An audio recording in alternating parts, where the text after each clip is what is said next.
Assalamualaikum warahmatullahi wabarakatuh. Alhamdulillah ilahil ma'bud, wassalatu wassalamu ala sirri ainil wujud wa asli nuri kullil mawjud wa ala alihi wa sahbihi adada kulli syaqiyyi wa mas'ud. Amma ba'd. Alhamdulillah, para pemirsa TV One, ketemu lagi di acara Assalamualaikum Nusantara. Para pemirsa, Assalamualaikum Nusantara yang dirahmati oleh Allah Subhanahu wa taala, bersama Al-Fakir Haris Muhyiddin, saya doakan mudah-mudahan para pemirsa senantiasa istiqomah. Pemirsa yang dirahmati oleh Allah Subhanahu wa taala,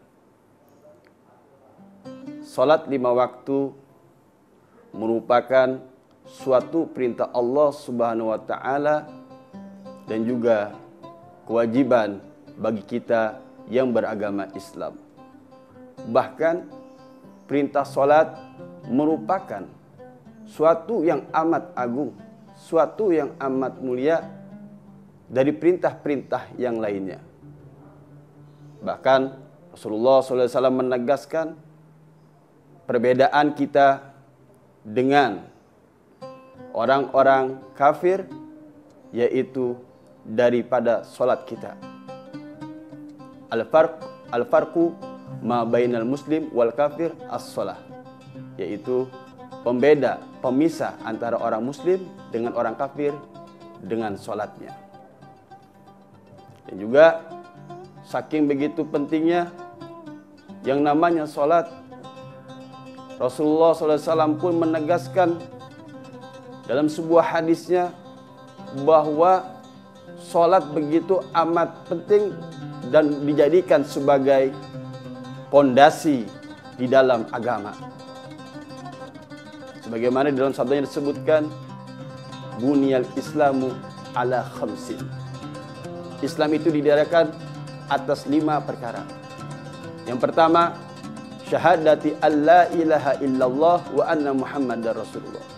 Yang pertama yaitu bersaksi tiada Tuhan yang wajib disembah kecuali Allah Subhanahu wa taala, dan bersaksi sesungguhnya Nabi Muhammad SAW adalah utusan Allah Subhanahu wa taala. Dan yang kedua, termasuk daripada pondasi agama Islam, as-salatu imaduddin. Salat termasuk daripada tiang agama. Faman aqamaha faqad aqamaddin. Barang siapa mendirikan salat, maka dia sama saja telah mengokohkan dan mendirikan tiang-tiang agama. Wa man tarakaha, dan barang siapa yang meninggalkan salat, baik sengaja ataupun tidak sengaja, faqad hadamaddin, maka sama saja orang tersebut seperti merobohkan dan menghancurkan tiang-tiang agama. Bayangkan, orang yang meninggalkan sholat seperti menghancurkan agama. Kalau kita dengar dalam sebuah hadis yang lainnya, ada sebuah hadis yang artinya kalau orang muslim menyakiti hati muslim lainnya, itu seperti menghancurkan Ka'bah, sedangkan Ka'bah seperti diibaratkan menjadi panji ataupun simbol daripada agama Islam, sedangkan meninggalkan sholat itu sama saja menghancurkan agama. Dan juga dalam hadis yang lainnya begitu amat dahsyatnya buat ancaman buat orang-orang yang meninggalkan sholat 5 waktu. Perintah Allah apa? Disebutkan bahwasannya man tarakas sholata muta'ammidan kutibasmuhu ala babin nar. Atau kama qala fil hadis.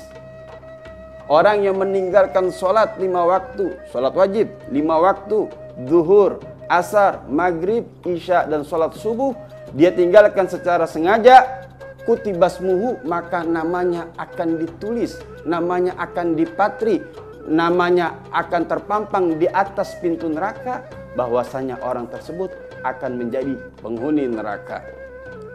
Maka dari itu, para pemirsa Assalamualaikum Nusantara, dimanapun Anda berada, jangan sampai kita meninggalkan sholat. Jaga kita punya sholat. Karena begitu amat bahayanya suatu perintah Allah. Karena kenapa? Dibandingkan dengan ibadah-ibadah lainnya, perintah-perintah Allah yang lainnya, untuk masalah sholat 5 waktu, Allah langsung panggil sang kekasih Allah, yaitu Nabi besar Muhammad sallallahu alaihi wasallam. Nabi besar kita Muhammad sallallahu alaihi wasallam langsung dipanggil. Di dalam peristiwa Mi'raj diceritakan bahwasanya Rasulullah SAW mendapat perintah sholat yang tadinya 50 hingga dikurangi sampai 5 waktu, di mana itu prosesnya Allah Subhanahu wa taala langsung memanggil Rasulullah SAW untuk mendapatkan perintah sholat. Sedangkan amal-amal perintah ibadah yang lainnya, Allah Subhanahu wa taala seperti memerintahkan puasa, memerintahkan zakat, memerintahkan haji, cukup dengan melalui wahyunya yang diantarkan oleh malaikat Jibril. Salat, Allah langsung memanggil Rasulullah sallallahu alaihi wasallam. Dan tentang hukum-hukum di dalam bab salat, dia harus mengerti. Dalam artian kita harus mendidik anak kita semenjak dini. Entah kita masukkan di majlis taklim, di TPA agar mengerti tentang salat. Sehingga ketika 7 tahun kita perintahkan dia untuk salat, akhirnya anak-anak kita bisa langsung mengerjakan sholat dengan sesuai tuntunan baginda Rasulullah sallallahu alaihi wasallam. Karena kenapa? Wa kullu man bi ghairi ilmin ya'malu a'maluhu madudatun la tuqbalu.